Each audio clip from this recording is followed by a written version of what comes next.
గడిచిన 5 ఏళ్లలో మాజీ ముఖ్యమంత్రి వైఎస్ జగన్మోహన్ రెడ్డి గారు సంక్షేమం పేరిట నొక్కిన బట్టలన్నీ కూడా మేము ప్రస్తుతం ఇస్తున్నటువంటి పింఛన్ల ముందు సరిపోదని చెప్పేసి చెప్పుకుంటూ వచ్చారు నారా చంద్రబాబు నాయుడు గారు. నిన్నటి రోజున పింఛన్ల పంపిణీలో భాగంగా బాపట్ల జిల్లాలో పర్యటించినటువంటి ఆయన పింఛన్ల పంపిణీ అనంతరం ఏర్పాటు చేసినటువంటి బహిరంగ సభలో మాట్లాడుతూ ఈ విధమైనటువంటి వ్యాఖ్యలు చేశారు. ఈ యొక్క వ్యాఖ్యలకు సంబంధించి పూర్తి వివరాలు తెలుసుకుందాం. మనతో ఉన్నారు ప్రముఖ రాజకీయ విశ్లేషకులు అరిసిమల్లి శ్రీనివాసరావు గారు. సార్ నమస్కారం అండి. నమస్కారం. అది కాదండి, జగన్మోహన్ రెడ్డి గారేమో గతంలో ఆటో వాళ్ళకి, డ్రైవర్లకి, అన్ని రకాల వాళ్ళకి బట్టలు నొక్కి సంక్షేమం పేరిట డబ్బులు పంచుకుంటూ వచ్చాడు. 10,000 ఒక్కొక్కరికి 15,000 ఆ విధంగా. కానీ చంద్రబాబు నాయుడు గారేమో మేము ఇచ్చే పింఛన్లకి ఆయన నొక్కిన బట్టలన్నీ కూడా ఈ యొక్క పింఛన్కి సరితోగని చెప్పి చెప్పుకుంటూ వచ్చారు. అంటే ఏంటంటారు చంద్రబాబు నాయుడు గారు అర్థం? ఏం లేదండి, ఇప్పుడు ఏది చేసినా పర్ఫెక్ట్గా చేస్తాం, ఇచ్చింది అందరికీ చేరుతుంది. ఇది వాళ్ళ బట్టన్ నొక్కాడు, నువ్వు చూసావా ఎవరికి వచ్చినాయో లేదో, ఈ పెన్షన్లు తెలుస్తున్నాయి కదా ఎవరికి వెళ్ళినాయో లేదో, అంతే సింపుల్. ఇప్పుడు జగన్మోహన్ రెడ్డి పెద్ద అట్టహాసంగా బటన్ నొక్కివాడు, అది ఎలక్షన్ ముందు నొక్కినాయి, అలా ఎవరికి పడలేదు ఎవరికైనా. ఇలా చాలా కొంతమంది పడి కాదు, ఎవరికి జీతాలు కూడా ఒకటో తారీఖు ఇచ్చేవాడు కాదు. ఇదంతా దొబ్బేసాడండి డబ్బు అంతానే. ఇప్పుడు చాలా పెద్ద స్కామ్ ఇది. అసలు తవ్వితే తేగల పాత్ర లేకపోతే ఒక గని తవ్వినట్టే. మాడుగుల ఏరియాలో రంగురాళ్ళు తవ్వుతుంటే రంగురాళ్ళు బయటకు వచ్చినట్టు ఇతను రంగురాళ్ళు అన్నీ బయటకు వస్తాయి, ఇతను వ్యవహారాలన్నీ. ఎంత దారుణం అంటే పచ్చి అబద్ధాలు, పచ్చి మోసం, అరచేతిలో పోసి మోచేద్దాకా నాకు ఇచ్చే రకం ఇతను. చంద్రబాబు గారు మెయిన్ మీరు చూడండి, అతను 3,000 పెన్షన్ ఇవ్వడానికి ముఖ్య మూలిగాడు కదా. 2,000 కదా ఇచ్చాడు జానాల్లో, 2,000, 2,250, 2,500, 2,700 కదా. వీళ్ళు ఏకంగా 4,000 కదా. అది చెప్పింది ఈయన డబల్ కదా ఆయన మీద, స్టార్టింగ్ నుంచే డబల్ కదా వీళ్ళు. అదే చెప్పాడు ఆయన. మొదటి 2 ఏళ్ళు ఇచ్చింది ఆయన, మొత్తం 2 ఏళ్ళు అందరికి ఇచ్చింది, ఒక సంవత్సరం ఇచ్చింది ఈక్వల్ అన్నాడు ఆయన. అంతే కదా, మరి వాళ్ళకి డబల్ కదా. అంటే గతంలో 200 నుంచి 1000 రూపాయలు చేశారు, 2,000 రూపాయలు చేశారు. 200 నుంచి 1000 నుంచి 2,000 చంద్రబాబు గారు చేసాడండి. వాడు 1000 నుంచి 3,000 చేస్తానికి మలబద్ధకం ఉంటుంది. పొద్దున్నే కొంతమంది రాదు, ముక్కుతూ ఉంటారు కదా, అలా చేసాడు 5 ఏళ్ళు అతను. ఏంటండి ఇప్పుడు జగన్మోహన్ రెడ్డి అనేటువంటి వ్యక్తి పచ్చి అబద్ధాలు కోరండి. అసలు ఈ మానవ సమాజంలో యాంటీ సోషల్ ఎలిమెంట్, అది సంఘ వ్యతిరేక శక్తులు అంటారు కదా, అటువంటి వ్యక్తి. అతని సమాజంలో మనం ఎలా చేయకూడదు. రైట్ ఆఫ్ అడ్మిషన్ రిజర్వ్డ్ అని పెడతారు బోర్డు, చూసారా మీరు? అలాగా ఇతనికి రాష్ట్రంలో ఆ బోర్డు పెట్టాలా. నువ్వు రాజకీయాలుగా అనర్హుడివి, అర్హత లేదు అని చెప్పాలి. అతను మన బ్యాడ్ లక్, అతని అదృష్టం ఏంటంటే ఎవడో ఒకడు కాబడేస్తున్నాడు అతన్ని ఏదో రూపంలో. రకాల కేసు ఫైల్ వెళ్ళేటప్పుడు ఆ రిజిస్ట్రీలో ఉంటాడు ఎవడో ఒకడు, ఆ ఫైల్ ఆడికి అనుకూలంగా ఉన్నవాడు సరిపోద్ది. ఇలాగనమాట. కోర్టులో లేకపోతే జాగు చేస్తారు సిబిఐ వాళ్ళు కౌంటర్ వేయాల్సినప్పుడు వాళ్ళు ఈరు. రఘురామకృష్ణరాజు గారు ఇతను బెయిల్ రద్దు చేయమని పిటిషన్ వేసినప్పుడు ఈ పీకల దాకా వచ్చినప్పుడు ముందు సిబిఐ వాళ్ళు మాకేం సంబంధం లేదు, కోర్టు ఎలా చెప్తే అలాగన్నారు. తర్వాత మేము మళ్ళీ ఇంప్లీడ్ అవుతూ ఉన్నారు, తర్వాత మళ్ళీ అది కాదు అన్నారు. ఇలా ఎంత డ్రామాలు ఆడారండి. ఇక్కడ ఎంత దుర్మార్గమైన వ్యవహారం నడుస్తుందంటే, ఈ దేశంలో వ్యవస్థలన్నీ కూడా జగన్మోహన్ రెడ్డి ఏదో రూపంలో ఆయన లైన్లో తెచ్చుకున్నాడు. అతను అధికారంలో ఉన్నాడు కాబట్టి, అధికారం పోయిన తర్వాత కూడా అతని కోసం పనిచేస్తున్నారు. అది అతని దగ్గర తిన్న విశ్వాసంతో వ్యవస్థలు చాలా వరకు అతనికి ఇప్పుడున్న డిపార్ట్మెంట్, ఇప్పుడున్న ప్రభుత్వంలో ఉన్న వాళ్ళు కూడా పనిచేస్తున్నారు అతనికి. లేదంటే అసలు అతను ఎలా తప్పించుకుంటాడండి అతను? దానికి కారణం ఏంటంటే వ్యక్తులకు స్వార్థం పెరిగింది, అవినీతి పెరిగింది, సంపాదన మీద ధ్యాస పెరిగింది, ఒక రకమైన యావ వచ్చింది అందరికీ. ఇప్పుడు ఒక అధికారి ఉన్నాడు, ఒక కలెక్టర్ గారు ఉన్నాడు, ఐఏఎస్ అధికారి, ఒక జిల్లా అధికారి హోదా, అతని జీతం, ఒక రకమైన సర్వీస్ ఉన్నంతకాలం అతను ఒక రాజులాగా వెలుగుతాడు.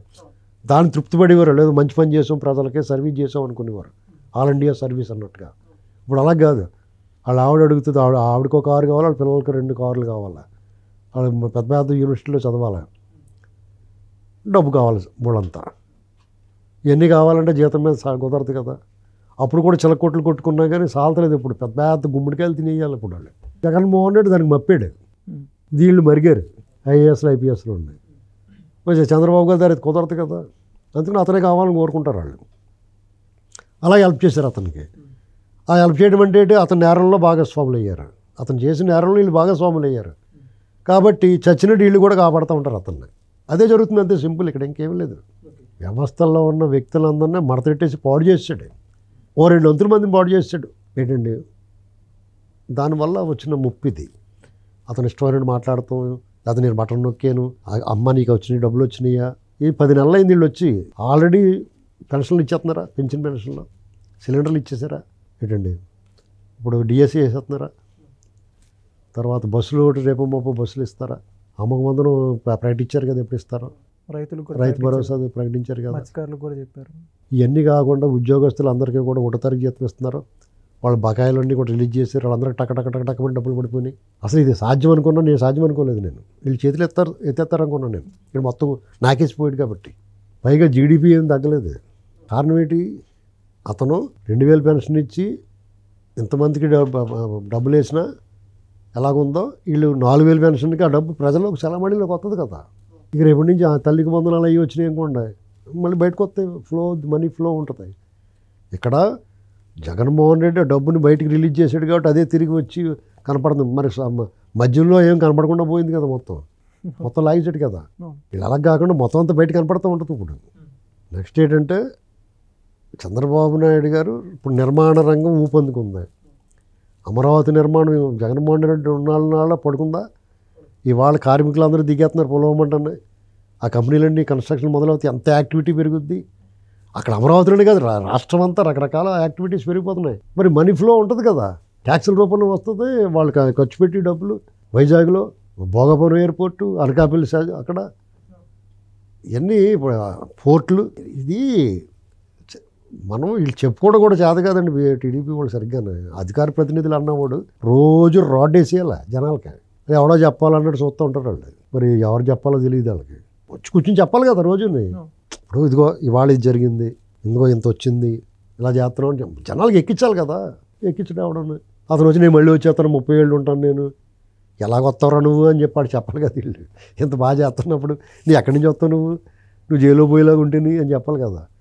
నీ వెనకాల నీ రెక్కలన్నీ తెగిపోయినాయి కదా, కొడాలని అని గిలగిల్లాడుతూ ఉన్నాడు అక్కడెక్కడ పాపం హాస్పిటల్లోను. పెద్దిరెడ్డి ఏమో సైలెంట్గా ఉన్నాడు, మొన్నటిదాకా మాట్లాడాడు, మళ్ళీ ఎందుకు వచ్చిన కూడా బాబు చెయ్యి గట్టి ఇరిగిపోయిందని పడుకున్నాడు. వాళ్ళ కొడుకేమో మా నాన్న చెయ్యి ఇరిగిపోయిందని బెయిలెట్టుకున్నాడు. కాకనుకోవద్దన్నాడు, నీ సంగతి చూస్తానన్నాడు, మళ్ళీ అడ్రస్ లేకుండా పోయాడు. పిన్నెల రామకృష్ణరెడ్డి తమ్ముడు అలా ఇప్పుడు వరకు ఆచూకీ వేయలేడు. ఇలాగా ఇప్పుడు వరుస పెట్టి అందరికీ ఇప్పుడు నీకోసం నిన్న కాక మొన్న పాస్టర్ గారి గురించి రికార్డింగ్ డ్యాన్స్ చేశారు కొంతమంది. వాళ్ళందరినీ పోలీసులు రమ్మని అనగానే వాళ్ళు మాట మార్చేస్తున్నారు. అంటే ఒక ఇష్యూని ఎంత పెద్ద ఇష్యూ చేసి law and order problem create చేద్దామని చూసారు వాళ్ళు. సభాష్ పోలీస్ అనాలి. జగన్మోహన్ రెడ్డి అయ్యేవాళ్ళు ఎలా పనిచేశారు, ఇప్పుడు అలా పనిచేశారు అనేటువంటి స్పష్టంగా తెలిసిపోతుంది. తూర్పుగోదావరి జిల్లా ఎస్పీ గారు వెల్ డన్ అని చెప్పాలి మనం.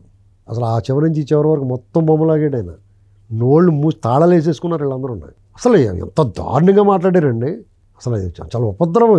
దీన్ని ఈ ప్రభుత్వం, కూటమి ప్రభుత్వం దీన్ని ఉపేక్షించకూడదు. తోటకూర మొక్క నాడే అన్నట్టుగా వీళ్ళు మొక్కైనా ఇప్పుడే అణిచేయాలి. అలా మాట్లాడితే ముఖం పగిలిపోద్ది అనేటువంటి మెసేజ్ వెళ్ళాలి. నిజంగా ఏదైనా అన్యాయం జరిగితే తప్పలేదు, ఉద్యమం చేస్తే.